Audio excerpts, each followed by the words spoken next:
حضرت سیدنا امام حسین رضی اللہ تعالیٰ عنہ کی شہادت کے حوالہ سے یہ اجتماع ہے۔ امت مسلمہ کچھ آزمائشوں کا شکار ہے، کچھ ہمارے ذہن اس طرح کے ہو گئے، عام آدمی سے لے کر بڑے آدمی تک کہ کوئی بات بڑی جلدی ہمارا ذہن قبول ہی نہیں کرتا۔ کسی دوسرے کی طرف جانا یا کوئی اور بات کرنا یہ تو بڑی لمبی بات ہے، عام جو سادی باتیں ہیں وہ بھی ہمارے ذہن مشکل سے قبول کرتے ہیں، چونکہ شکوک اتنے ڈال دیے گئے ہیں، شک اتنا پیدا کر دیا گیا ہے، تفریق اتنی ہے، بدگمانی اتنی ہے، بری سوچ اتنی زیادہ ہے، بڑی مشکل ہے لوگوں کا کچھ چیزوں کو قبول کرنا۔ ہم لوگ جو ڈیوٹی کرتے رہتے ہیں تھوڑی تھوڑی، تو ہم اصل میں اذان دیتے ہیں، صرف اذان دیتے ہیں کہ چلو بتا دے لوگوں کو کہ نماز کا وقت ہو گیا ہے، باقی اس سے زیادہ ہم اپنی حیثیت نہیں سمجھتے۔ اذان دینا ذمہ داری ہے، تو اللہ تعالیٰ جب تک موقع دے گا اذان ہوتی رہے گی۔ کچھ لوگ صحابہ کے بارے میں کمزور جملے بولتے ہیں، غلط باتیں کرتے ہیں، کچھ اہل بیت نبوت کے بارے میں غلط باتیں کرتے ہیں، یہ صرف سنی ہے جو حق چار یار کا نعرہ بھی کھل کے لگاتا ہے اور یہ نعرہ حیدری یا علی بھی کھل کے لگاتا ہے۔ یہ اللہ نے صرف ہمیں مقام، وہ الگ بات ہے کہ ہم لوگ سننے کو تیار نہیں، سمجھنے کو تیار نہیں کہ اللہ نے ہمیں مرتبہ کتنا عطا فرمایا ہے، یہ صرف ہماری۔ امام حسین کی شہادت کا کچھ تھوڑا سا پس منظر۔ شہادت ہمارے ہاں بیان ہوتی ہے اس انداز میں کہ لگتا ہے کہ کسی مظلوم بندے کو کسی نے پکڑا ہوا تھا تو وہ سارے اسے مار رہے تھے اور وہ منتیں کر رہا تھا کہ مجھے نہ مارو، اتنی ہائے ہائے کی جاتی ہے کہ محسوس ہوتا ہے کہ امام علی مقام بڑے پریشان تھے کہ کسی طریقے سے، اور ان کا خاندان بڑا تکلیف میں تھا کہ جلدی کہیں کربلا سے نکل جائیں۔ حالانکہ اس دھرتی پہ، اس کائنات پہ صبر، شجاعت، استقامت اور حوصلہ جس سے کائنات سیکھے گی وہ صرف امام حسین ہی ہے۔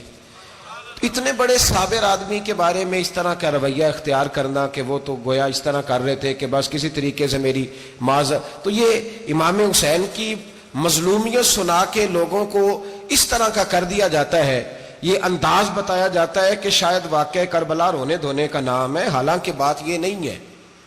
یزید کی لشکر جو امام حسین کے مقابلے میں آیا، امام حسین کے لشکر کی تعداد 72 تھی، تو یزید نے 22,000 آدمی، مجھے بتائیے 72 کا 22,000 سے کو مقابلہ ہوتا ہے؟ بولیے۔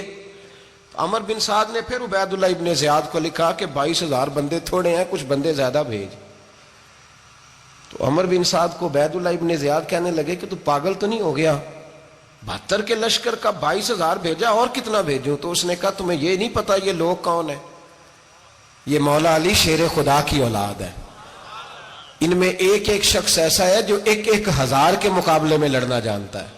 تو یہاں کمزوری دکھائی جاتی ہے، ہمارے بچے سمجھنے لگے ہیں کہ یہ شاید کوئی ایسی داستان ہے، اور اس طرح کا ماحول ٹی وی پہ میں دیکھ رہا تھا، اس طرح کا ماحول بنایا جاتا ہے جیسے کوئی خوف ہے، یعنی واقع کربلا کوئی ایسا واقعہ جسے دیکھ کے خوف طاری ہو جائے، بچے راتوں کو ڈریں، وہ اکیلے درخت دکھائے جا رہے ہیں اور تیر دکھائے جا رہے ہیں۔ او یار، کیا قوم کی تربیت کر رہے ہیں؟ واقعہ کربلا حوصلے کا نام ہے، دلیری کا نام ہے۔ سنیں بات اصل میں کیا تھی، بڑے ٹھنڈے دماغ سے میری بات کو سمجھیے گا۔ حضرت مولا علی شیر خدا کے بعد مسلمانوں کے متفقہ امیر بنے تھے حضرت امیر معاویہ۔ انہیں امیر کس نے بنایا تھا؟ امام حسن نے، حضرت علی کے بڑے صاحبزادے۔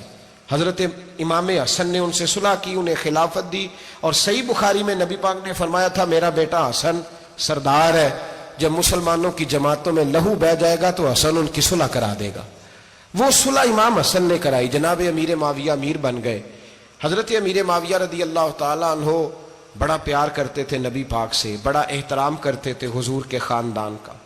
ان کی جو اجتہادی خطائیں ہیں وہ اپنی جگہ پہ موجود ہیں، چونکہ امام حسن نے ان سے صلح کر لی، لہذا ہم بھی ان کے بارے میں کوئی جملہ کہنے کے مجاز، ہماری مجبوری امام حسن ہے، اس لیے کہ جسے امام حسن صحیح کہے پھر امام حسن کے ماننے والے کو اسے غلط نہیں کہنا چاہیے۔ حضرت امیر معاویہ رضی اللہ تعالیٰ عنہ کا جب وصال ہوا تو حضرت امام حسن پہلے ہی ان سے وصال کر گئے، آپ کو زہر دے دیا کہ آپ شہید ہو گئے۔